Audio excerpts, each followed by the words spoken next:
Muy buenas tardes.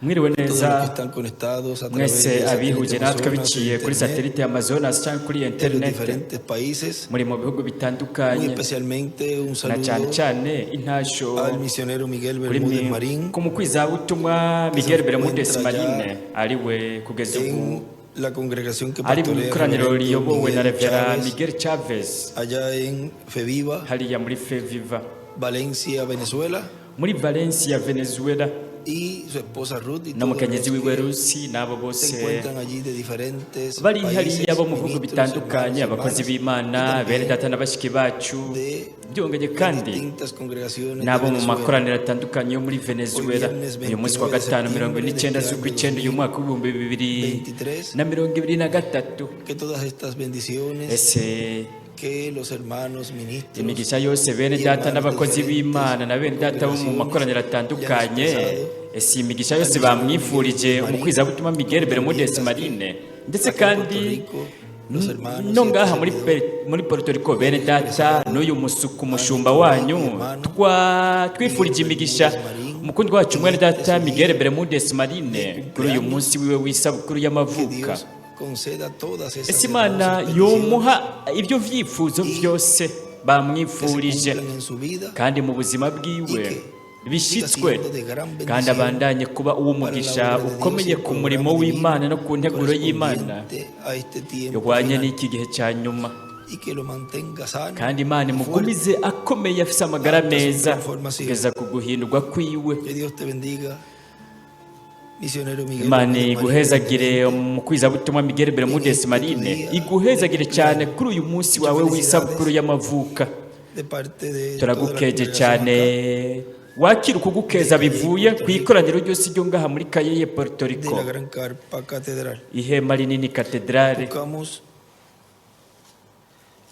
en el Evangelio según San reka turondere mu Mateo, butumwa bwiza bwanditswe na Matayo en el capítulo 24, mu kigabane cya 24 verso 30 al 31. umurongo wa 30 na 31 cyo cyabaye kimwe mu vyanditswe mwene data umukundi wa William Soto Santiago yadusomeye Mensaje que estaremos muri ubu viendo, butumwa tuza kuba turiko turabona kandi twumviriza bwiswe ngo abamarayika bariko barazana guhishurirwa kw'ibimatanijwe ndwi twavuzwe 46 z'ukwa kabiri mu bihumbi 2017 buvugirwa aha muri Cayeye Puerto Rico nos dice San Mateo capítulo Matayo 24, ikigabane cya verso 24 umurongo wa 31 haratubwira hati ubu ni ikimenyetso cy'umwana w'umuntu kizobonekera ku ijuru niho amoko yose yo mu isi azoboroka bazobona umwana w'umuntu ajya mu bicu byo kwijura ari n'ububasha n'ubwiza bwinshi azotuma abamarayika biwe n'ijuru rirenga ry'inzamba bakoranya abatoranijwe biwe ave mu birere bine guhera iyo ijuru ritangurira kugeza iyo riherera abamarayika bariko barazana uguhishurwa kw'ibimatanijwe indwi murashobora gufata ibyicaro byanyu mu butumwa bwiswe ngo ijwi ry'Imana biciye muri marayika wayo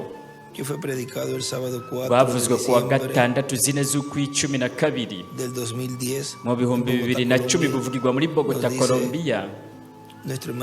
Mwendata William Soto aratubwira ati ni ukuvuga ko imbere y'uko Mesiya aza habanza kuza umuntu umuvugishwa n'Imana aze ariko aramutegurira inzira avuga ati Mesiya agira shike kandi byongeye ariko aravuga ko aba amuruta kuko buri gihe uwuza hanyuma ari we Mesiya aba aruta intumwa izirikira mutegurira inzira buri gihe intumwa iza irikira mutegurira inzira iba ari intumwa y'intambuko y'igihe cyo mu bantu igihe cy'abantu baba bariko baraca mu ntambuko ya nyuma mw'iryo sezerano riba ririho ari rizima ariko uwuzi inyuma y'uwo rero iba ari intumwa y'ikiringo mwibuke ko Mesiya canke Kristo bisigura ngo umusigwa usizwe n'umusigwa azi inyuma y'integuza ni umuntu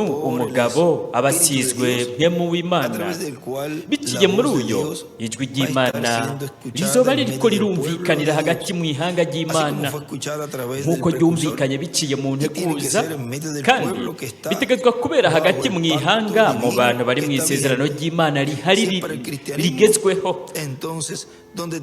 Nimba ari mu iyobokamana ry'Abakristo, none ategerezwa gushika hehe hagati mu iyobokamana ry'Abakristo? Mbega n'integuza arayitegerezwa gushika hehe hagati mu iyobokamana ry'Abakristo? Kandi integuza aza afise mpwemu yera, ariko aravuga biciye muri we, ariko arakora ubukozi bwa Eliya nk'uko mpwemu yera yabukoze biciye muri Eliya w'itishubi, muri Elisa, muri Yohana umubatizi.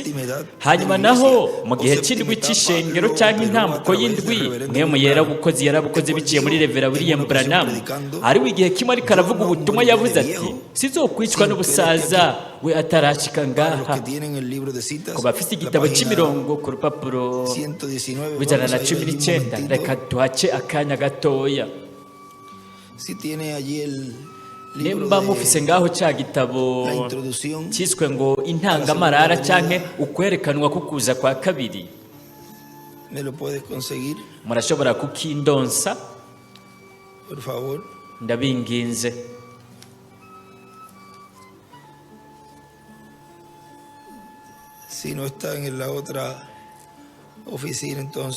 Cyoshobora kuba rero kiri mu bindi biro, ariko ntibibahangayikishe ntacyo. Nuko igice kiri imbere hariho akabanza buri gihe turakunda kuza turakavuga ko naho kenshi twagiye turagasoma, ariko ako gace karanje mu bwenge ahavuga ngo aha yaravuze ngo abafise icyo gitabo, kuko yavuze ko ari byiza bene data ko baba bafise ibyo bitabo. Arabivuga igitabo cy'imirongo cy'ibimatanijwe cy'ibihe by'ishengero, n'igitabo cy'ibihe by'ishengero kidakosowe, hamwe n'icy'amayinga 70 ya Daniyeli. Rero ubwo butumwa bwose ubwo buratubwira kukungene hobaye ugushitswa kukuza k'umwami, kandi nk'uko vyateguriwe inzira, nk'uko Imana ibivuga biciye mu bukozi bwa Mwendata Branamu, aribwo bwari ubukozi bwa Eliya mu kugaragara kwabwo kwa kane, uko niko vyogiye birashitswa, uko niko biri, niko biriko birashitswa, kuko we yabaye integuza akiri kuri iyi si mu mubiri wiwe w'inyama. We yabaye integuza y'ukuza kwa kabiri k'umwami. Muragifise ngaho, reka tuhasome ako gace, muragafise, reka tugasome aho avuga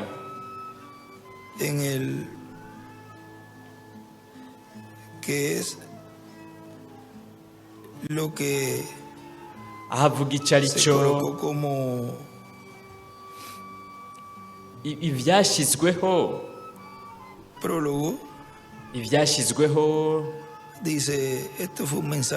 ubu bwabaye ubutumwa bw'intasho zahawe abungere mu 2012 24 z'ukwi-11 mu 2012 muri Sao Paulo muri Brazil.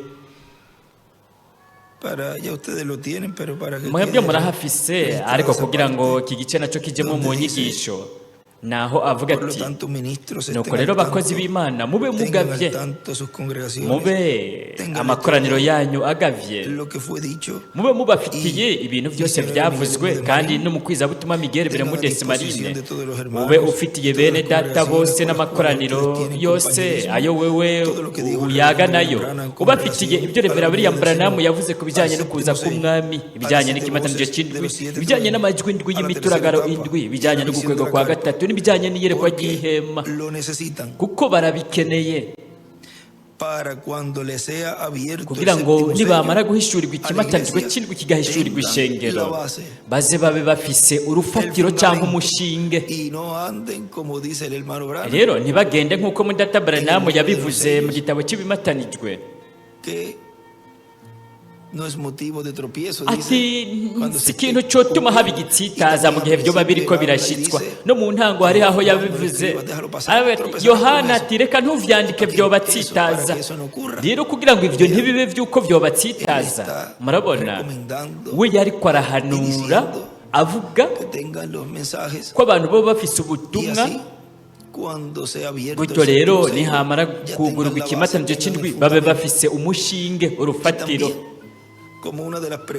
Byongeye no muri kimwe mu bibazo bamubajije,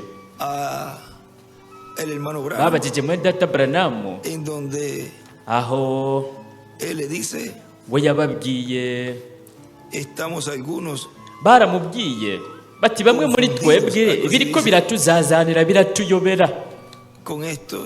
Ati ibyo cyari ikibazo cyavuga ku bijyanye na Eliya.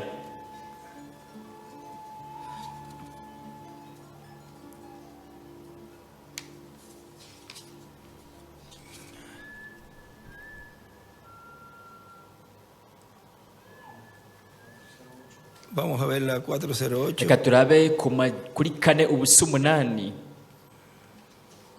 Sí, la 408. Ego mekane ubusa 8, ikibazo cya 17 bati mwene Data Branham, mbega umumarayika w'indwi afise impwemu ya Eliya? Ni Eliya nyene arungikwa ku 144 by'abayuda muri ya myaka 3 n'igice, muri iyo myaka 3 n'igice y'akababaro inyuma y'izamurwa. Bamwe muri twebwe izo nyigisho ziriko ziratuyobera ntituzitahura. Murabona aha yaranditse mwene Data Branham yaciye avuga ati oya ntabari umwe n'abantu babiri batandukanye. Mwene Data William yaranditse ko ngo Eliya wa gatanu bingana azoba ari umuyuda. Ariko murabona hariho uko kuzazanirwa bikabayobera muri ico gihe. Ivyo ntibitegerezwa kuba, ntibitegerezwa kuba muri iki gihe. Ivyo nivyo twari tuvuze ko rero mu kanya, aho yavuze mu gitabo cy'ibimatanijwe,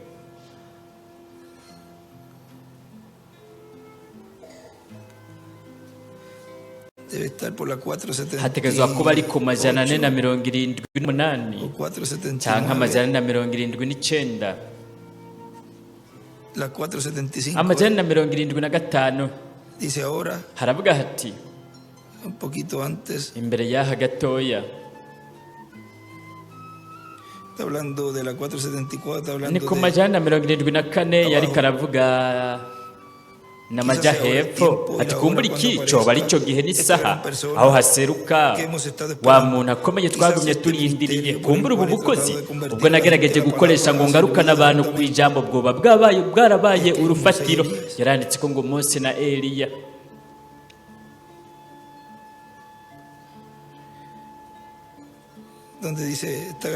Yavuga ati uyu muntu akomeye twagumye turindiriye, yaranditse ko ngo Mose na Eliya. Niba rero bimeze uko, rero jewe nzotandukana namwe burundu. Babiri ntibazobera ngaha icyarimwe, hamwe vyogenda nuko, hamwe vyoshika bikagenda uko, naho we azokuzwa nanje ngigwe muto. Yaranditse ko aha hepfo ku 474 ati haraje uyundi muvugishwa n'Imana. Yaranditse ko ngaha ngo marayika wa Yesu, kuko marayika wa Yesu niwe yagumye abari hagati mu ishengero ryiwe, nk'uko yari ahari marayika w'isezerano mu isezerano rya kera hagati mu ihanga ry'Abaheburayo. Ngaha muri iki gitabo yaranditsemo ngo urufatiro cyangwa umushinge. Kumbura ubu bukozi ubwo nakoresheje ngo ngarukane abantu ku ijambo bwa bwarabaye iki urufatiro. We rero ngaha aha muri Data William muraba aravuga ati kuko kuko barabikeneye kugira ngo nibahishurirwa ikimatanijwe cy'indwi kigahishurirwa ishengero bazobe bafise umushinge urufatiro ku bintu byose mwe mu w'Imana yavuze biciye muri Reverend William Branham, kuko ibintu byose yavuze ku bijyanye no kuza kwa kabiri kwa Kristo ku ishengero ryiwe ku munsi w'iherezo, ibyo yavuze byose ku gukwego kwa gatatu, ibintu byose yavuze ku kimatanijwe cy'indwi n'ibintu byose yavuze ku ihema nini katedrale bizoba biriko birashitswa.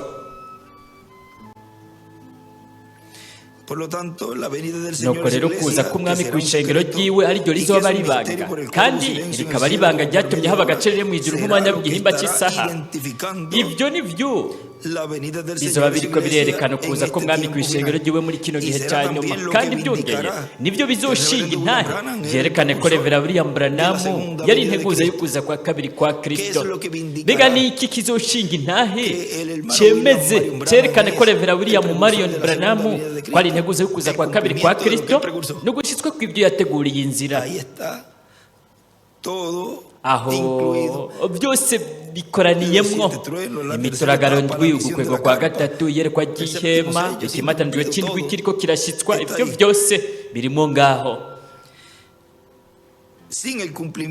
Atagushyitswa kw'ibyavuzwe na mpwemu w'Imana biciye muri Reverend William Branham avuga ku bijyanye no kuza kwa kabiri kwa Kristo, ku bijyanye n'ikimatanijwe cy'indwi, ku bijyanye n'ugukwego kwa gatatu no ku bijyanye n'iyerekwa ry'ihema katedrale, hatabaye ugushyitswa kw'ibyo Reverend William Branham ntazoshingirwa intahe ngo yerekanwe ko yari integuza yo kuza kwa kabiri kwa Kristo.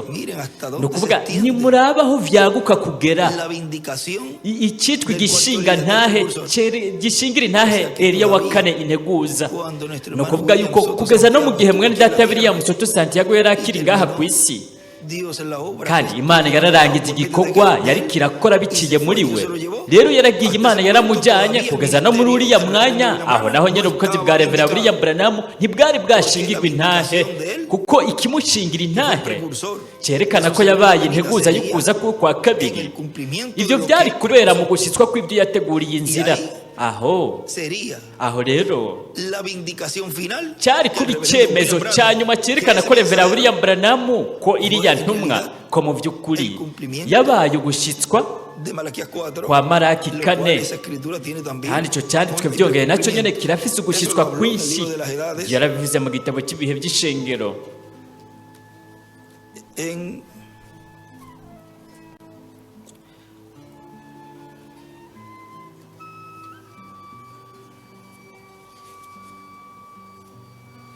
Eso está en la edad de la Odisea. Ibyo biri mu gihe cya Laodikiya, página 369. Programa 369. ¿Cuál es la otra?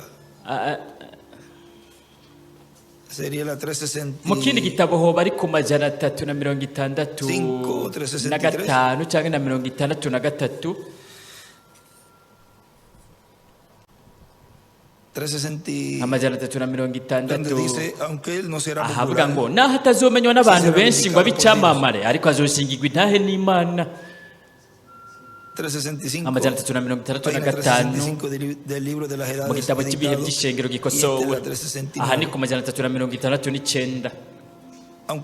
naho atazoba umuntu amenywa n'abantu benshi ngo abicamamare, azoshingirwa intahe n'Imana, nk'uko Yesu nawe yashingiye intahe Yohana, kandi mwemu yari yashingiye intahe Yesu. Twebwe turashobora kugira icyizigiro ko uwo muntu bwa mbere azoshingirwa intahe na mwemu, ariko arakorera mu buzima bwiwe ibikorwa bikomeye atawobihakana kandi bitoboneka mu kindi kibanza na kimwe. Kandi Yesu nawe ubwiwe agarutse yaranditse ko ngo hamwe na Mose na Eliya azomushingira intahe nk'uko yabikoze no kuri Yohana. Aha rero mwene data yari karatubwira ko hatabaye ugushyitswa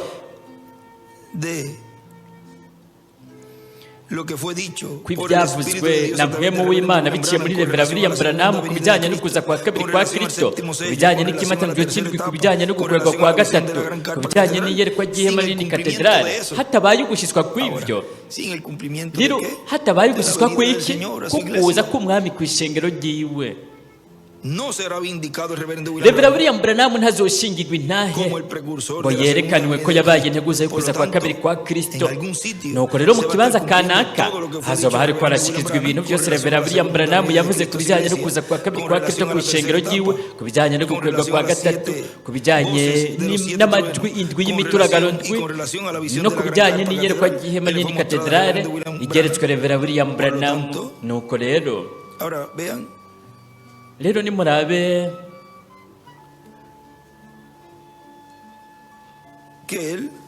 murabona ko we ngaha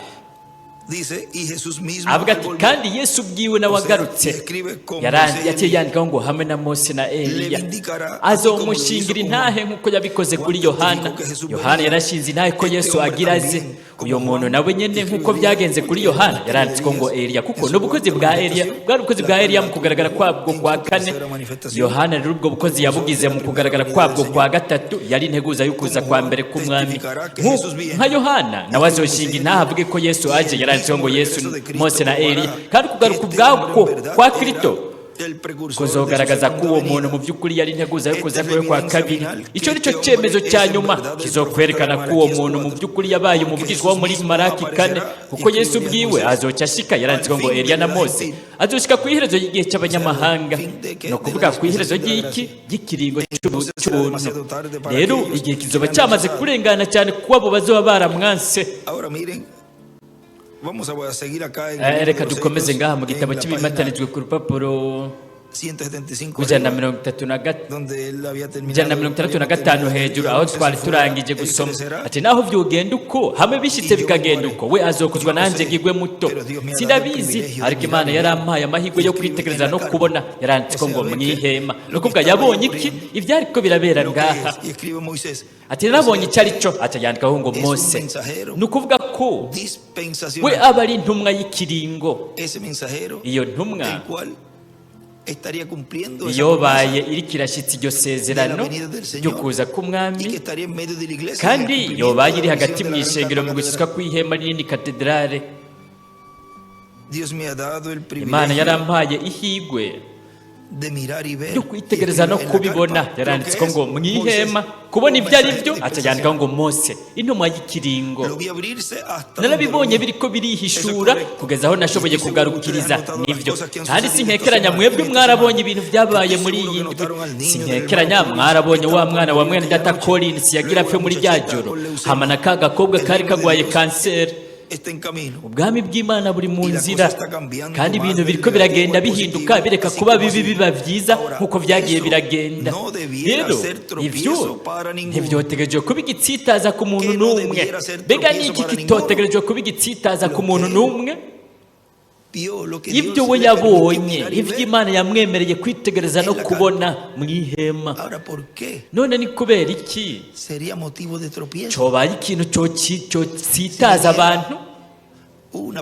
Hamwe haje umuntu yamaze kuba yaragiye mu gihe cyarenganye, akarenguka agashika kugira ngo avuge, yigishe, azane ari mw'uwo mubiri. Reka tuvuge ngo koba ari kugaruka mu mubiri kandi k'umuntu, agaheza agashyitsa ikintu Imana yasezeranye ko yo yokoreye hagati mu ishengero.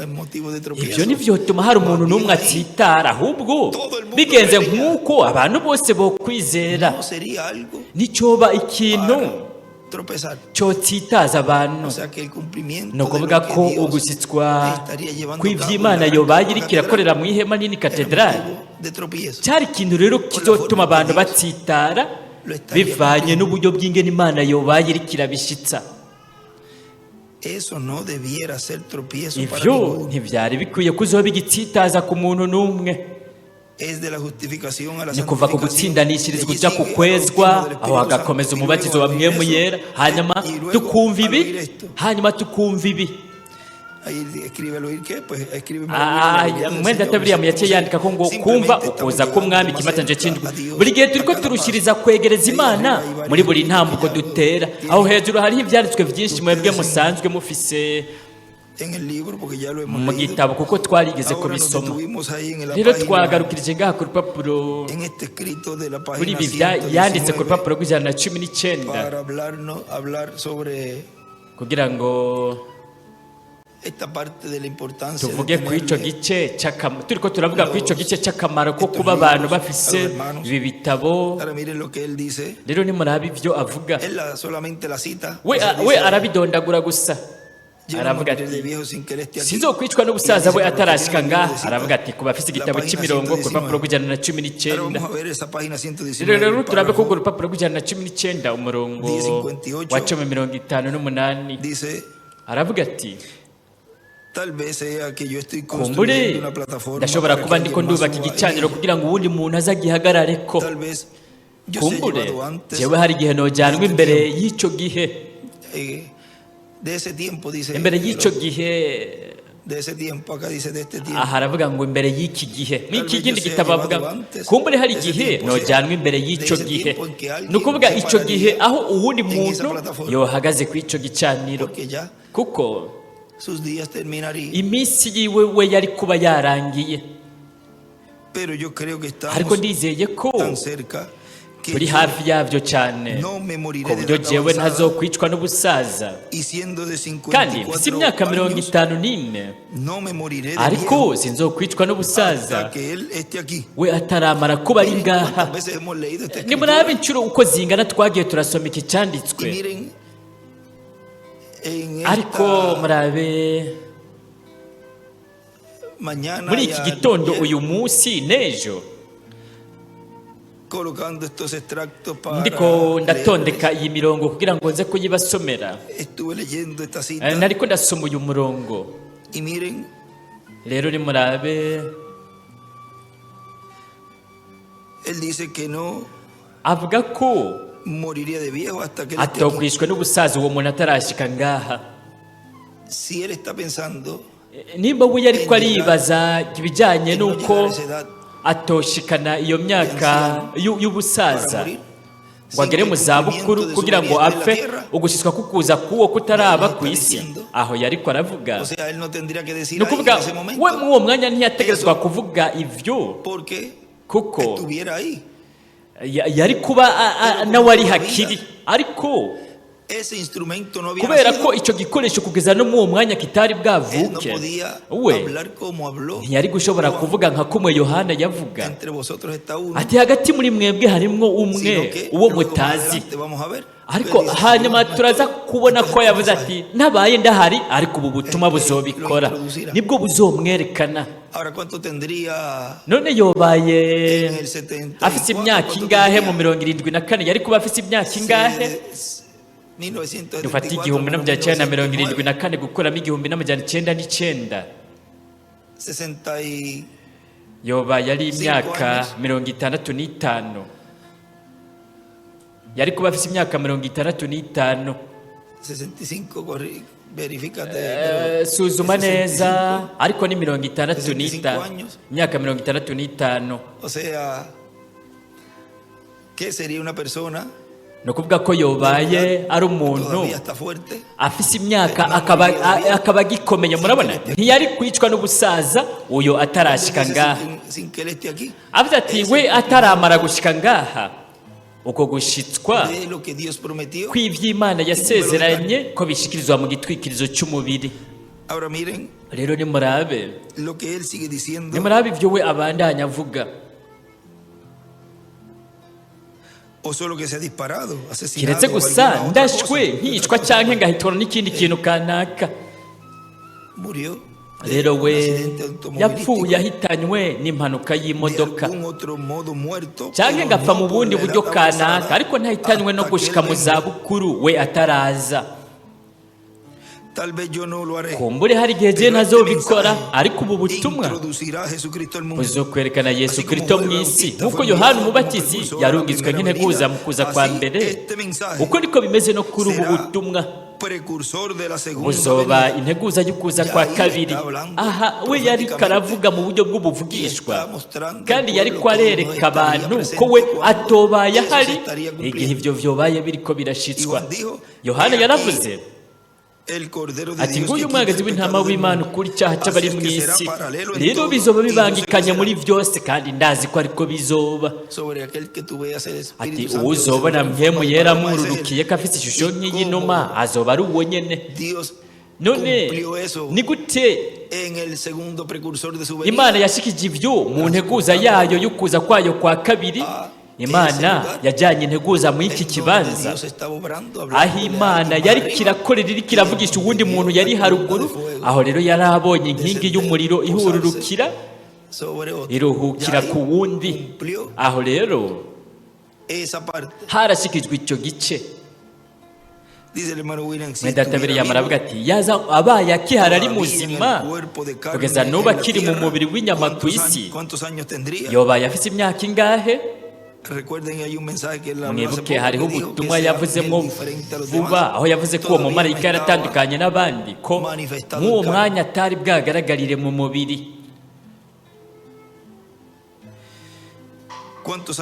Mbega yobaye afite imyaka ingahe? Nk'imyaka 91 cyangwa imyaka 101. Aho bari mu bihumbi 2000, hari mu bihumbi 2010. Kugira ngo tumenye ibyo yari karibaza igihe yari karavuga ibyo, rero dukwiye kumenya ngo we ni imyaka iyahe yibaza ko yari myinshi ishoboka iyo yari kuba ku isi ari mu mubiri ufatika. Rero aho mwebwe muraheza mukamenya icyo yari kwaraganisha ko. Niba nabi byatubwira ngaha muri Databiri kuri iki gice igihe yavuga ati sinzokwicwa no kugera mu zabukuru, no kubwa yishwe n'ubusaza, ati we atarashika ngaha. Mbega ni imyaka iyahe we yibaza ko yari gupfira ko? Bibiliya iravuga ngo umuntu ashaje imyaka 70 niyo myinshi, akomeye cyane imyaka 80, imyaka akomeye cyane 90. Inyuma yaho naho ni igitangaza cyambaye umubiri. Miguel Bermúdez Marine we aramaze kuyigira, na bene data benshi abakozi b'Imana n'abashiki bacu n'ubu bagikomeye bafite ingene umubiri wabo wubatse baramba imyaka myinshi. No kuvuga n'amahirwe n'umugisha ukomeye kuba Imana yemerera abantu nk'umukwizabutumwa Miguel Bermúdez Marine kubaho imyaka myinshi, gutyo akabona ugushyitswa kw'amasezerano yo muri iki gihe cya nyuma kandi akayakira. Rero murabona ko imyaka 65 niyo yari kuba afise mu 74 Branham, mu 80 yari kuba afise 65, mu 80 yari kuba afise 69 canke 71 niyo yoba yari kuba afise. No kuvuga ko iyo yoba ari imyaka twovuga ngo ko iyo myaka ni nkaho ari imyaka aho umuntu ashobora guhitanwa n'indwara kanaka itabaye nk'impanuka cyangwa ikindi kintu, ariko vyoba ari nk'ibintu bisanzwe biboneka ko akuze, ko yari akuze. Ati kugira ngo tumenye ibyo yari karibaza igihe yari karavuga ibyo, rero ni ukumenya imyaka yibaza ko yari myinshi ishoboka iyo yari kuba ku isi mu mubiri ufatika. Aho rero mwebwe mwoheza mukamenya ibyo yari karaganisha ko ibyo we yari avuga ko wari kuza inyuma yiwe, no yari kwarategurira inzira. Icyo cyo gituma nk'uko Yohana Umubatizi yashyizeho igicaniro gishyizweho neza, kandi Yesu aserutse ashitse yashitse bishingiye ku byo Yohana yavuze ko byari kuba. Kandi amubonye yaravuze ati nguyu we nariko ndavuga, kandi yavuga ati sinari ndamuzi ariko ubuho ndamuzi, ndazi uwo ari we. Rero nimurabe mwene data Branham igihe ngaha ku nteguza y'ukuza kwa mbere k'umwami igihe yavuga ati nanjye sinari ndamuzi, atari ku buho ndamuzi. Niko mwene data yavuze ati ubuho ndazi uwo ari we. rero igihe we yajya ngaho akamanuka akabona byose, aho rero yaramumenye, nawe yaramumenye. Nicyo gituma yamubwiye ati mbega uribuka rya zina waguma wibaza ko igihe wagira indoto z'iryo yerekwa. Yaciye avuga ati ibyo nzobijyana no mu mva, nta muntu wo muri iyi si azobimenya. we yarabonye, Imana yaramweretse ugushyitswa ubu bukozi hagati mu ishengero ryayo, kandi yarabubonye buriko burakora. Ni nabyo nyine Yohana nawe yabonye. Yaravuze ati, baramubwiye bati raba umwe washingira intahe ubu ariko arabatiza abantu benshi kugusumbya, bariko baramukurikira benshi kugusumbya, atakwiye gukuzwa nanjye ngigwe muto. Yari yabonye ubukozi bwa Yesu, yarabonye ubukozi bw'uwo we yari yavuze yateguriye inzira. Mwenda Branham nawe nyine aho yarabonye ubukozi yateguriye inzira, kandi yabubonye buriko burakora, abubona buriko burazana ijambo, ukuvuga ubutumwa. Abona abantu bahagagwa ku gicaniro, gukira indwara, ibyo byose murabona yabonye ubukozi buriko burakora, buri mu gikorwa.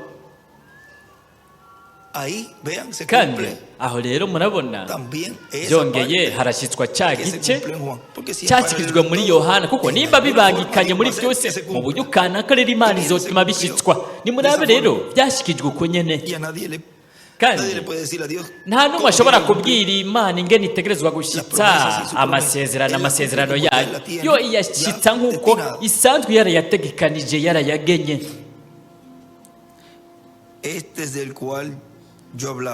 Uwo niwe navuga ko ntari ndamuzi, ariko ubuho ndamuzi, ndazi uwo ari we. Rero yashobora kuvuga Yohana ati ubu rero ndazi ko ari na muvyaranje, kandi kubera ko baba babyara abavukana bakicwa n'abavukana, rero ako n'akantu k'idonido ngirakamaro cyane. Yari uwo mu muryango wiwe. Ukuza kwa Mesiya no kuza kw'Imana mu mubiri wayo wa kimarayika, mu gitwikirizo cy'umubiri, byoroshye cyane nk'uko iyo ni mirongo y'imbere gato mw'ubu butumwa nyine twari ko turasomamo. Igitwikirizo cy'umubiri kiba gisizwe mpwemu yera, gisizwe na marayika w'isezerano abaye muri uwo muntu. Kandi muri marayika w'isezerano haba hari Imana, n'ibanga ry'Imana Data na Kristo. Kristo marayika w'isezerano uw'Imana ibamwo, hanyuma ikaba iri mu gitwikirizo cy'umubiri. Aho iba uwo mubiri rero iba ingoro muntu, kuko ibiremwa abantu bose ni ingoro muntu. Rero abizera nabo ni ingoro muntu Imana ibamwo. Nimurabe mu byo yanditse mu nyigisho za Bibiliya, yaranditse Aburahamu yararonse Isaka, umwana w'isezerano, yasezeranywe n'Imana mu mwaka wa kabiri wa Yubile, igihe yari afise imyaka 100. Kandi mu mwaka wa kabiri wa Yubile, hari icyo gihe cy'ibuye rikomeza imfuruka, mu bwami bw'Imana hazovukira umwana yasezeranywe, Mesiya, umwana w'umuntu, umwana wa Aburahamu, samuragwa wa Aburahamu. Kuko mu gihe cy'ibuye rikomeza imfuruka niho hashyikirizwa kuza k'umwami. Habaye mu gihe cy'ibuye rikomeza imfuruka hariya mu kuza kwa mbere, kandi ni mu gihe cy'ibuye rikomeza imfuruka mu kuza kwe kwa kabiri. None azoza gute? Azoza hehe? Kandi umwami azoza gute mu kuza kwe kwa kabiri ku munsi w'iherezo? Iryo ni ibanga riri mu kimatanirwa cy'indwi cyo mu Byahishuriwe Yohana ikigabane 8 umurongo wa mbere ukabandanya. Ariryo banga rituma haba agacerere mu ijuru nk'umwanya w'igihimba cy'isaha. Ibyo turabibwirwa ku 474, aha tubwira hagati na hagati muri urupapuro,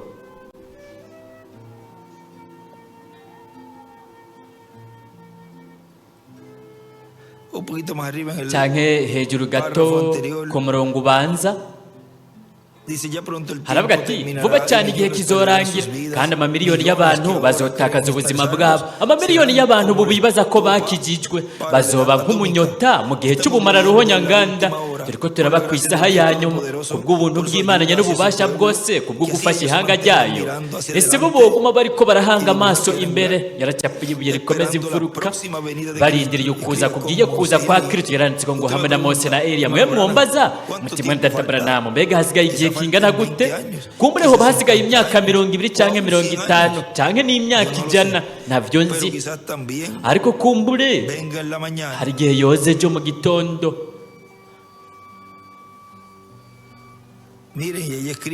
Nyamara yaranditse ko ngo kuri Isirayeli mbere hari igihe yoza no mwiri joro nyene yacerandika ko ngo ry'abanyamahanga. Yaranditse ko ngo igitondo acapura kwa kanyenyeri gatoya ka Dawidi. Ati ntabyo nzi. Uwovuga ko abizi ariko arihenda ntibazobimenya, Imana gusa ari ibizi. Rero mumenye ndababwira ukuri kuvuye ku Mana, kuko ibintu ndabigenzura mu buryo bw'impwemu, bigenzurwa na mpwemu yera, kandi ikintu cyose kirerekana ikibanza cyacu muri Bibiliya. Rero ibanga rikomeye riri mu iki kimatarijwe sindarizi, ntaryo nzi, sinashoboye kuritahura, sinashoboye gucakira ibyavugwa, ariko ndazi ko yari imituragaro ndwi ivuga n'ingoga na n'ingoga umwe nyuma y'uwundi bituragara inshuro indwi. Ibyo rero byarihishuye bitera bijya ku kindi kintu.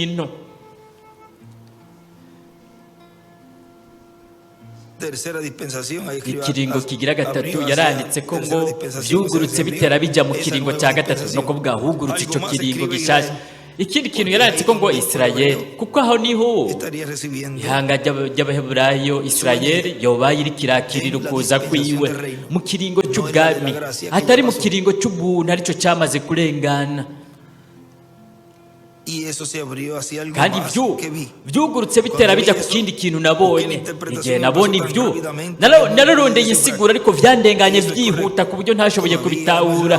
Nivyo kugeza n'ubu isaha y'ivyo ntiragera, isaha y'igicugu y'ubusa Isirayeli. Yaranditse ko ngo mwihema, ariko turiko turashika mu iyo ntambuko. Yaranditse ko ngo ikiringo cya gatatu n'ibuye rikomeza imfuruka turiko turavyegereza.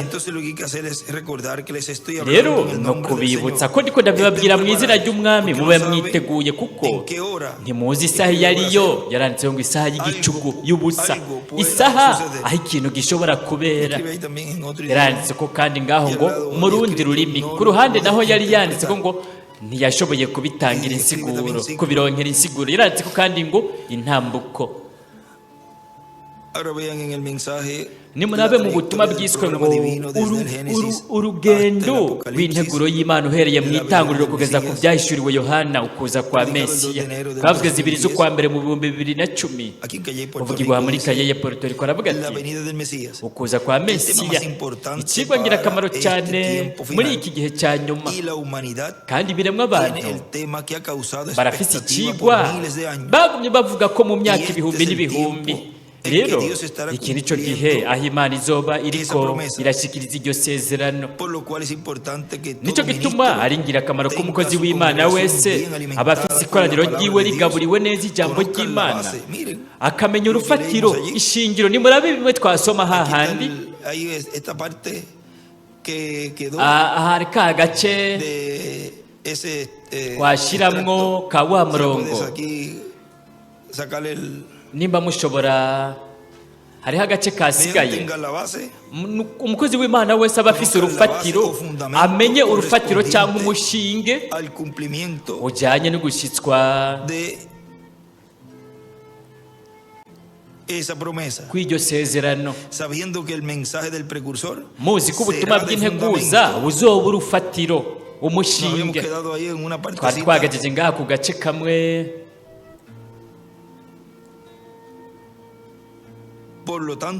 Ahavuga hati nuko rero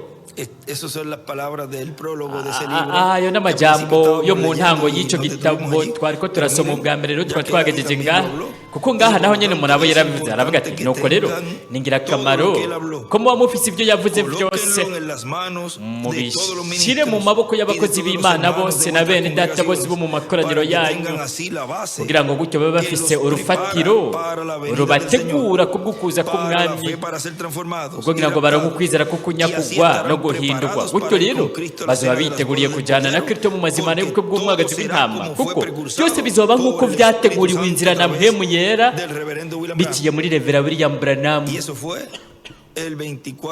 kandi izo zari 24 z'ukwicumi na rimwe mu 2012 ubutumwa nabwo ndiko ndabasomera nubwo mu bihumbi 2010 kandi n'imbere yaho cyane we yari yaravuze ibyo ariko nimurabe ngaha ariko aravuga ati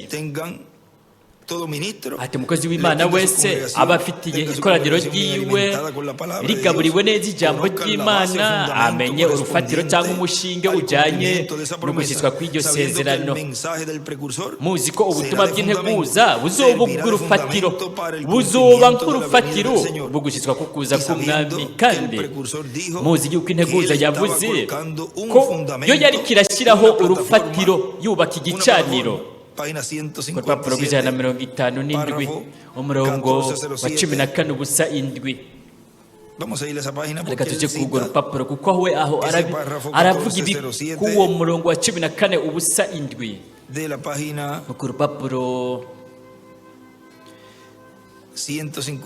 rw'ijana na 57 aravuga ati jewe gusa ndiko ndubaka isaha iregereje aho mwebwe muzobona habaye ikintu aho ikintu kizoba kandi urufatiro rwose ngaha kwabaye gushyiraho umushinge kubw'ubutumwa bw'umwanya muto bugenda n'ingoga na n'ingoga buzonyiganyiza igihugu cyose nimurabe yaranditse ko ngaha ngo urufatiro umushinge kubw'ubutumwa bugufiya butoya buzoza kandi buzonyiganyiza igihugu urufatiro rw'ubutumwa bugufiya buzoza buzonyiganyiza igihugu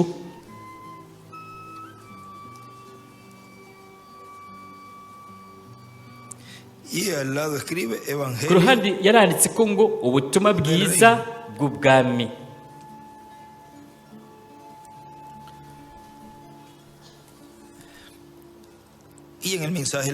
no mu butumwa bwiswe ngo umucyo umwe rudende wo ku munsi w'iherezo bwavuzwe 28 z'ukwindwi mu 2001 muri Villa Hermosa Mexique aravuga ati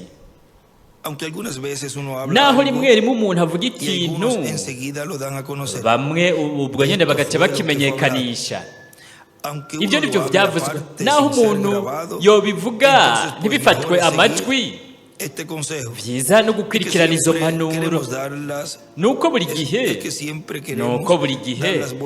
twifuza guha amakuru meza abandi ayatwuzuza umunezero twebwe aruzuza umunezero n'abandi bantu bizeye kandi turifuza gutanga amakuru meza rero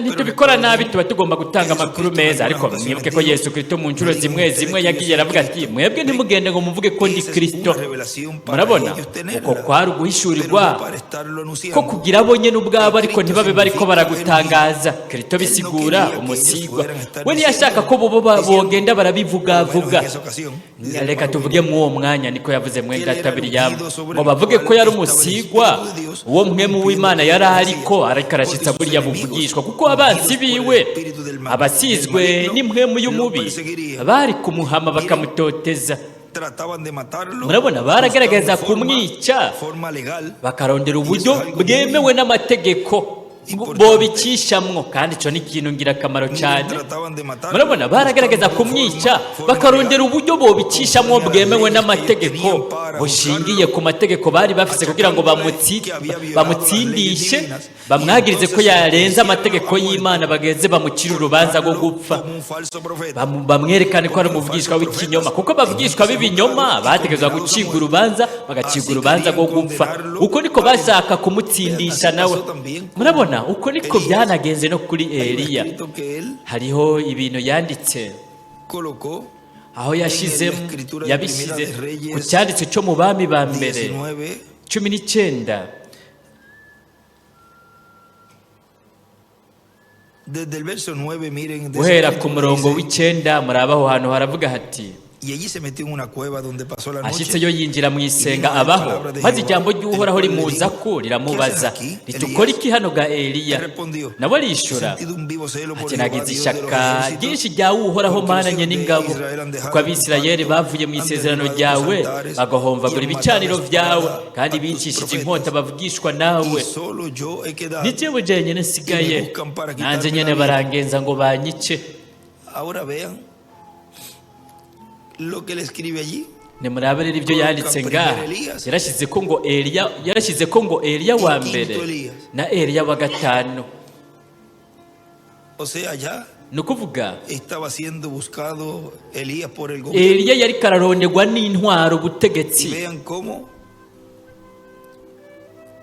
el quinto Elías, rero murabona ingene Eliya wa gatanu ivyashuri hana 11 ingene nawe nyene iki cyaritswe vyongeye kizoba kiriko kirashitswa. Aha yaranditse ko ngo Eliya wa mbere na Eliya wa gatanu, ni ukuvuga bizoba nk'uko nyene no kuri Eliya wa gatanu. Kandi nibyo yari kwaragenda avuga ngaha ko vyabaye no kuri Yesu. Rero uwo rero n'uwundi murongo.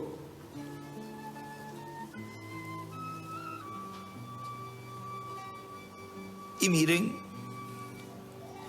en este otro mensaje nimurabe mw'ubu bundi butumwa bwiswe ngo mbega umwami w'abayuda yavutse ari hehe, bavuzwe 27 z'ukw'icumi mu 2015 aha muri Calle Puerto Rico. Aravuga ati ni ingirakamaro kumenya ibi bintu kugira ngo dushobore kumenya aho turonderera Mesiya mu kuza kwe kwa kabiri. Abayahudi baramurindiriye, bariko barasenga kugira ngo Mesiya aze. Iyobokamana ry'abakristo nabo nyene baramurindiriye, n'abandi bose bararorereye ukuza kwa Mesiya. Ikibazo cy'aba majusi ni cyiza, ati ari hehe? Ubutumwa kandi yaranabuvuze mu 2016 ati havutse umwami. Niho kandi mubwo butumwa abaza mu ico kibazo, ariko ngaha mu 2015 yabwise ngo umwami w'abayuda yavutse ari hehe. Ikibazo cy'aba majusi kirabereye, ati mbega ari hehe? Ico ni ikibazo kiva ibwina mu mitima no mu bwenge y'ibiremwa abantu bose. No mu butumwa mu nyigisho zimwe zo mu butumwa bumwe yaranditse ko uwakira umuvugishwa n'Imana aronka impera nk'iy'umuvugishwa n'Imana. Mbega umuvugishwa n'Imana ni iki? ni umuntu, umugabo afite integerabwenge zibiri zikorera rimwe, n'igitwikirizo muntu cy'Imana buri gihe, uva mu gihe ujya mu kindi, uva no mu kiringo ujya mu kindi. Kandi Mesiya azoba ari umuvugishwa n'Imana, agakwabu kameremere ifadika y'Imana. Mbega kizoba ari kugushitswa k'umusigwa Mesiya, azoba ari umuvugishwa n'Imana, izoba ari kameremere ifadika y'Imana. Ahora vean cómo se cumple rero murabona ingene en lo que vio el reverendo William Branham, hashyitswa ibyo Reverend William Branham yabonye ku nkingi y'umuriro ije allí en el cuartito ikaja mu kumba gatoya k'imbaho, verlo hablar con alguien, akayibonera ikiravugisha uwundi muntu.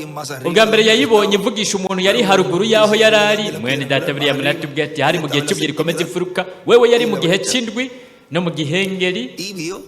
Rero yabonye inkingi y'umuriro iri kwirakora ngaho nk'uko kugaragara, aribyo niba Imana iri kirakorera hagati mu bantu, rero itegerezwa kubikora biciye mu gitwikirizo cy'umubiri. Kandi ibyo rero bibaye ari ugushyitswa kw'ibyo yateguriye inzira, aho rero mu gushyitswa kw'ibyo yateguriye inzira biriko birashyitswa aho rero nicyo gishinga intahe cya nyuma, icyemezo cya nyuma cy'uko Revera William Branham yabaye integuza y'ukuza kwiwe, kuko aho hari uyo Mesiya yobaye ari umuvugishwa, akaba yobaye ari kameremere ifatika y'Imana. Murabona rero uko ngaho hari byose byashyizweho. Reka tuvuge ngo we atarururuka, kuko Mwenda Branham William mu gice kimwe yaranditse ko ngo ko Mwenda Branham ataruruka ibitangaza byari byamaze gutangura kuba, no kuvuga ibyari biri ngaha byose. Nimurabe mu bintu yanditse, reka turabaho tubifise ngaha, aho we avuga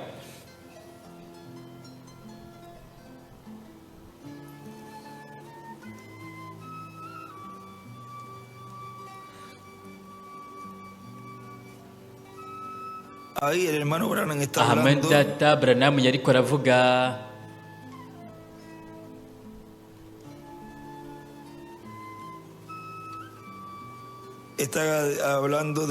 yariko aravuga ku bijyanye no kuvuka kwa Isaka,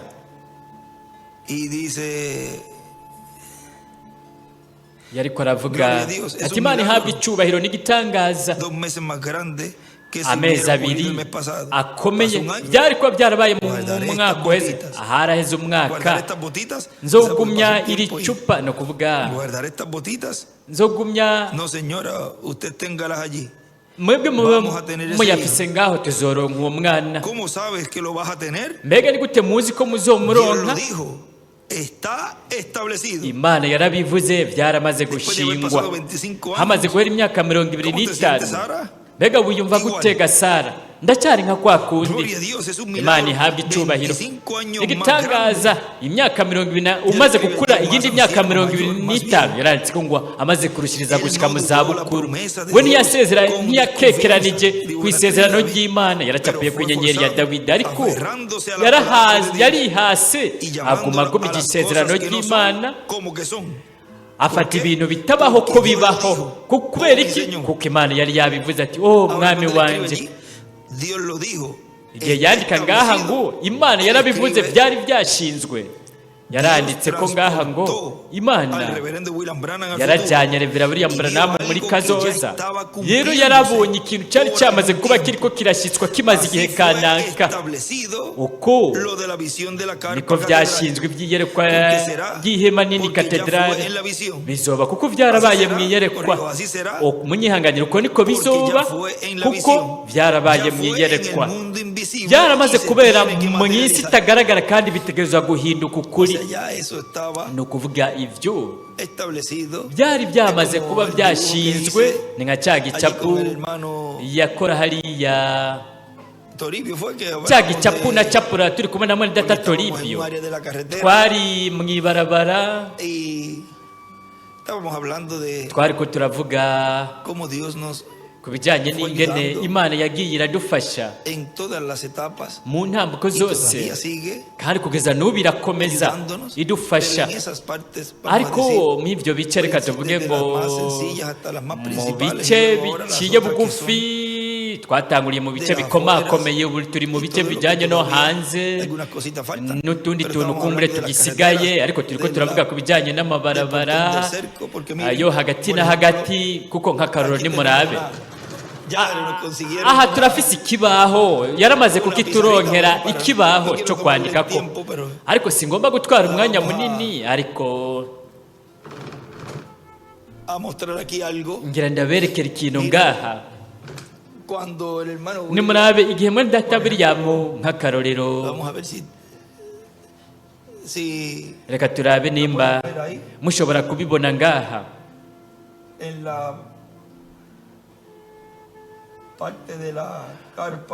Mu gice cy'ihema, ku gice cy'ihema,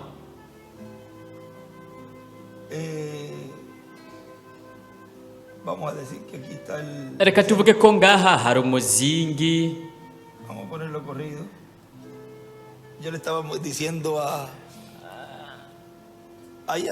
nariko ndabibwira Toribio turiko turayaga, nimurabe ku muryango aha hari umuryango, aha reka hari umuheto, hari umwanya hagati y'inkingi n'irembo, n'ahari n'akajyango gatoya, hamwe hamanitse n'ihema, ni nka pye nk'amajana 4 z'ubwaguke. Aha naho nariko ndabwira mwene data William, ndiko ndabicapura turi kumwe na mwene data William, ndamubwira ni mwene data William, ngaha harashobora ni murabe ikintu giciye bugufi, ariko murabe ingene mu ncuro zitandukanye we yagiye azarambwira nka kwa kundi nyene, ndashobora gushira umuryango ngaha gamwe data William ntuzoboneka ku bijyanye n'ivya tekinike cyangwa kugira ngo ufashe, atari ko Benji wewe bikore nk'uko Imana ikuyoboye, ibikore nk'uko ubona bibereye bivanye n'ibyo ubonye bikenewe. Buri gihe yazarambwira gutyo rero no kukumba gatoya naho ingene twagiye turakunguruza kugeza aho yagiye kamaze kuba kari mu kibanza gatekezwa kuba karimo. Turiko turavuga ku batonda umurongo, nariko nabwira mwene data ko reka tuvuge ko ngaha hari inyubakwa zimwe zo hanze, iyindi nayo ikaba iri nk'amajya hanze cyane. Rero aha reka tuvuga ko aha harasakaye, igisenge gisakaye ngaha cya plastike, ariko murabona ko we yavuga ko umurongo wasohoka, abari batonze umurongo bari batonze ku ruhande, reka tuvuge ku ihema rigera ngaha ni rinini, ariko ntiturigire rinini cyane. Avuga yuko bari batonze ku nkengera impande yaryo. Murabona ko byose bigenda biraboneka bivanye n'uko bikenewe. Mwibuke ko ibyo byari nk'uko bivuga ngaha ngo byarashinzwe. Rero bimaze kuba byarashinzwe, hazogenda haboneka ingene bikenewe. Rero aha hose harasakaye, rero barashobora gutonda haba batonze hanze cyangwa imbere mu ihema, aha impera n'impera ku nkengera naha nyene haba nk'ivyo nyene. Aha hariho inyubakwa imwe iri hafi cyane, iyindi nayo ikamera nk'iri kure gato, iyindi iri ngaha kuri ruhande. Ariko aha hose nico kimwe, naha naho nyene harasakaye, hariko igisenge. Rero umurongo wobandanya, reka tuvuge ngo iruhande y'ihema urikikuje. Rero umurongo usohotse woheza ukazunguruka ukasohoka gushika no mwibarabara, kuko umurongo wari ukikuje ihema. Rero kugeza ubu aha hose harama ibarabara, no ngaha naho aha hose kugeza ubu ni barabara. Iri rero ubu niryo tugeze ko, niryo ririko rirakogwa, iryo ngaha haruguru, iri ririko rirakogwa rigana ku rundi ruhande hariya. Ariko murabona ingene ibintu bigenda birashigwaho, nukuvuga biriko birahashingwaho ibintu mu buryo busanzwe, kandi uko bigenda biraboneka ko ibintu bikenewe, rero bigenda birakogwa. Kuko nimwitegereze, umurongo urashobora kuzunguruka, ariko tubonye ko mwibarabara, bagiye mwibarabara nta kibazo na kimwe kihari, kuko aho imbere turahafise umwanya munini hanze. Rero umurongo ushobora kuzunguruka inshuro nyinshi ihema. Nukuvuga ko imbere muri iki kibuga ni murabe n'akamaro k'iki kibuga cyose. Nicyo gituma nariko yabwira mwene data wacu Santita, yaramubwiye ati aho hazomubana hato cyane Benji. Kandi umuntu yovuga ati yariko aravuga ati hazombana hatoya jewe. Rero yarabibwiye Santita, we rero nicabona inshuro nyinshi yaragiye aramubwiye ati hazomubana hato Benji. ni ukuvuga ko ibigiye kuza byasezeranywe n'ikintu gikomeye, ni ikintu ubu turi ko turitegurira. ubwa mbere Imana irategura ishengero ryayo, umugeni wayo iriha ukwizera kwizamurwa, kuko nimwibaze icyo gitigiri cy'abo bantu bose bazuze bafise inzara, kuko nimurabe byongeye ikintu. aba bantu bose hanyuma bazoca mu kababaro gakomeye. hariho igice aho avuga ko bazotegerezwa kubanza kumenya ubutumwa. ibyo bitegerezwa kuba biri ku 142 ngaha mu gitabo cy'imirongo. reka turabe nimba ari kw'icyo gice nyene.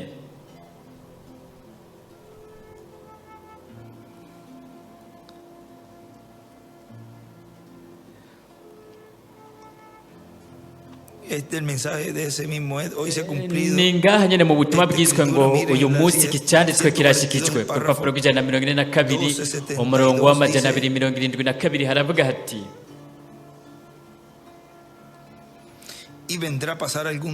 kandi umunsi umwe ibintu nyene tubona uhoraho ariko arakora uyu munsi. reka nsubiremo kubisoma.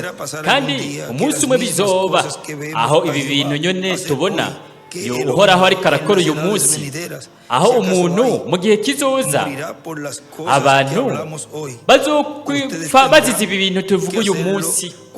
mwe muzotegereza kubikora, ikimenyetso cy'igikoko nicyaza. ntibazobemerera kuvuga ubutumwa bwiza nk'uko igihe ihuriro rikuru ry'amadini rizokoranira hamwe. abo baramaze kuba bari ku rutonde mw'ubu nyene mw'ishengero ryo mw'isi. mwebwe muzotegerezwa gushingisha intahe ubuzima bwanyu, mupfe. mwebwe rero mutegerezwa kuvyizera mw'uyu mwanya. aha yaciye acapira kw'inyenyeri ya Dawidi. yaranditse ko ngo abazoca mu kababaro gakomeye bategerezwa kuzoba bizeye ubutumwa imbere y'akababaro. murabona ko iryo sinzi ry'abantu bose bazoza mu gusizwa k'ugukwegwa kwa gatatu. iyo ntabwo kizoba iri kiruguruka kuri bo ku nkumi z'ibijuju. kizoba ari ikintu gikomeye ku bijyanye n'ibizoba biriko biraba abantu benshi, n'ibindi bintu byose bijyanye n'ibikoresho. ibyo byose ariko turazi ko igikomeye cyane ari uguhishura ijambo. icyo nicyo gitangaza gikomeye cyane, kandi nicyo kiriko kiraba mw'uyu mwanya hagati mu ishengero mw'ubu buryo mu gacerere, kuko we aza nk'igisuma mu ijoro. ni ukuvuga mu gihe isi iri mu mwijima w'umuzitanya, ishengero ryo rifisiriza irikangura uku kwikangura, ariko kuzanwa n'imituragaro. arabandanya avuga muri data William ati, hazobaho umugwi w'abantu bazobimenya, kuko ugukwegwa kwa gatatu ni kw'ishengero mugeni, ku nkumi z'ibijuju no kubazimiye. rero ubu uku gukwegwa kwa gatatu kuriko kurakora ku mugeni, ishengero mugeni abatoranijwe inkumi z'ubwenge. kandi bimwe twasoma hahandi bijyanye n'ubutumwa bwitwa ngo ubugingo buri mu ibohero, aho yavuze ngo ati mu gukwegwa kwa gatatu bazotegerezwa kumumenya. twotegerezwa kubirondera, nabyo twarabisomye bijyanye n'uwo murongo wo muri Bibiliya, mu nyigisho za Bibiliya. kuko ni hehe mwene data Branamu yavuze ko inkumi z'ibijuju nazo nyene zizogira igice cyazo. ni mu gusizwa k'ugukwegwa kwa gatatu, mu gusizwa kw'iyerekwa ry'ihema, hazobaho umugwi w'abantu uzobimenya, bazomenya aho umwami azoba ari, kandi bazomumenya. kuko hariya harabayeho umugwi w'abantu babimenye aho yari ari, kandi baramumenye. kandi nimba hariya harabayeho umugwi w'abantu, no muri iki gihe cya nyuma naho nyene uwo mugwi uzobaho. mbega uwo mugwi w'abo bantu uri hehe? uri ngaha, umugwi w'abantu aha muri Puerto Rico, umugwi w'abantu hariya muri Venezuela, ahari umukwizabutumwa Miguel Bermúdez Marine n'abakozi b'Imana bose bari hariya bahagarariye abakozi b'Imana n'imigwi yose bayoboye muri Venezuela yose, Colombia yose, Equateur yose, Bolivia yose, Peru yose, todo Bolivia, Bolivia todo yose, Peru todo yose, Chile, Chile yose, todo Argentina, todo Argentina Paraguay, yose, todo Paraguay Brasil, yose, Brazil yose, Centroamérica, Panamá, Amerika yo hagati, Costa Panama, Rica, Costa Rica, Nicaragua, Nicaragua, El Honduras, Salvador, Honduras, Guatemala, Guatemala, México, Mexique, todos los de Estados Unidos, Leta Zunze que se Ubumwe encuentran allá zose, en Canadá, abari hariya Canada, en el Caribe, en Cuba, Carayibe, muri Cuba, en las islas, las muri islitas, la isla de Margarita, mu tuzinga, izinga rya Santo Margarita, Domingo, Santo Domingo, Puerto muri Rico, Haiti, Puerto Rico, Antillas, muri Antille, y África, muri Afrika, muri Espagne, Suiza, mu Busuwise, Alemania, Holanda, muri Alemanye, muri Holande, muri Israeli, mu Buyapani, muri Australia, mu bihugu byose. Nimba hari icyo nasimbye cyo muri Amerika Latine, nacyo nyene kirimwo. todos los países, Ibihugu byose. es ese grupo, N'uyu mugwi el cual está representado en el grupo allá, nibo de su primera venida, que lo recibió bashushanijwe mu mugwi wahariya wo mu kuza ko kwa mbere y bamwakiriye, creyó, y vio baramwizeye, el cumplimiento de su barabonye promesa. gukizwa kw'iryo sezerano. Dice que Aravuga ko si allá hubo un grupo ati de niba hariya personas, harabayeho umugwi w'abantu uzobaho no muri iki gihe cya nyuma naho les será revelado el misterio abazohishurirwa ibanga ry'ikimatanirwa cy'indwi, ariryo banga ryo kuza kwa kabiri kwa Kristo, ukuza kwa Kristo ku ishengero ryiwe muri iki gihe cya nyuma, kuko we aza nk'igisuma mu ijoro, kuko ibiremwa abantu bari mu mwijima, umuzitanya mu buryo bw'impwemu. Rero mu yandi majambo ntibazi aho boronderera Mesiya mu kuza kwiwe mu gihe cya nyuma. Pero nosotros Ariko tweho sí sabemos egome turahazi ahari. aquí en la página 42 ngaha ku rupapuro rwa 42 mu butumwa bwitwa ngo ubugingo buri mu ibohero, kugira ngo muronke ako gace nako nyene. pero su tercera etapa fue Atari ko cuando gukwegwa predicó kwa los gatatu judíos que ni gihe eran yabwira más ubutumwa bari bazimiye batari bagishoboye kuba bagikizwa. Bari hariya hari bamwe b'amarangi asizwe mu maso. Yarabwiye ubutumwa bari mu ibohero batemeye imbabazi, ariko bari bamaze gutandukanywa burundu no kugaragara kw'Imana, ariko nta keka bategerezwa kumumenya, bamenya icyo yari ari, kuko Imana yari yakimugize ngaho. Murabona ko byabaye mu gukwegwa kwa gatatu. Urakoze, aho niho bategerejwe kumumenya. nosotros Rero somos ese grupo, natwe turi uyo mugwi, tanto lo que me están viendo baba y bariko escuchando, barambona, todos bariko los que están baranyumva, conectados n'abo bose a través bihuje de natwe Amazon, biciye kuri satelite ya Amazon cyangwa kuri y también los que interinete, estarán escuchando y n'abazokumviriza viendo bongere babone basome n'iki gikorane. son las personas que estaban N'abantu representadas allá bari atrás. bahagarariwe hariya, bashushanijwe n'uriya mugwi wabonye wakiriye Ese misterio ubwo bukozi, iryo banga ryo kuza k'umwami mu kuza kwe kwa mbere. Uriya mugwi wari uduhagarariye hariya. Nimba hariya hariho umugwi, no ngaha muri iki gihe naho nyene hariho umugwi, kandi uyu munsi uwo mugwi urahagaze imbere y'Umwana w'umuntu, uri kurakira ku kwizera ko kuzamurwa, kwizera kubashoboza guhindurwa. Kuri jewe ribaye ihigwe n'umugisha muri aka kanya kubazaniriza inyigisho za Bibiliya mu kigwa cyiswe ngo abamarayika bariko barazana uguhishurwa kw'ibimatarijwe indwi. Reka duhaguruke. Gutyo rero muri aka kanya nyene dusigarane n'uwo twishimira mwene data inshuti yacu Dr. William Soto Santiago.